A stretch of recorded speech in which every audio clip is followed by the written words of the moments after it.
कोटि तेज कर्ण सिंधु भक्त वत्सलं नंदनात्रिसूनुदत्त इंदिराक्ष श्री गुरुं गंधमाल्याक्षतादि बृंददेव वंदितं वंदयामि नारसिंह सरस्वतीश पाहि मां मोहपाश अंधकार जात दूरभास्करं आयताक्ष पाहि श्रियावल्लभेश नायकं सेव्य भक्त वृंद वरद भूयो भूयो नमाम्यहं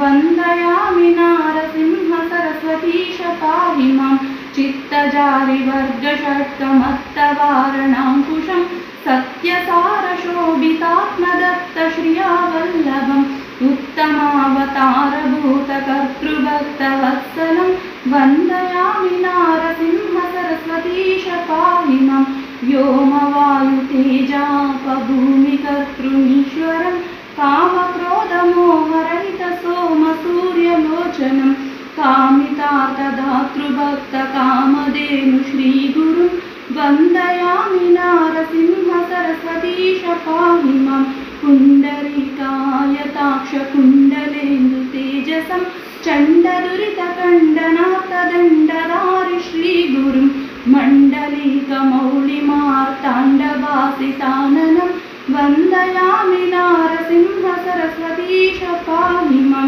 वेदशास्त्रस्तुत्यपादमादिमूर्ति श्रीगुरुं नादबिन्दुकलातीतकल्पपादसेव्यहं सेव्य भक्त वृंद वरद भूयो भूयो नमाम्यहं वंदयामि नारसिंह सरस्वतीश पाहि मां अष्टयोग तत्त्वनिष्ठ तुष्ट ज्ञानवारिधिं कृष्णवेणीतीरवास पंचनदी संगमं कष्टदैन्य दूरभक्त तुष्टकाम्यदायकं वंदयामि नारसिंह सरस्वतीश पाहि मां नारसिंह सरस्वतीश नाममाष्टमौक्तिकं हारकृत्य शारदेन गंगाधराख्य स्वात्मजं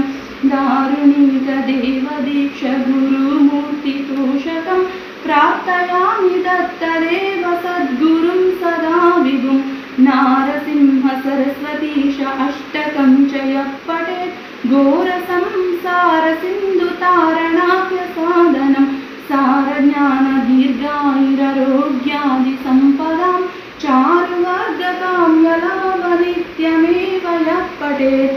जय गुरुदत्त।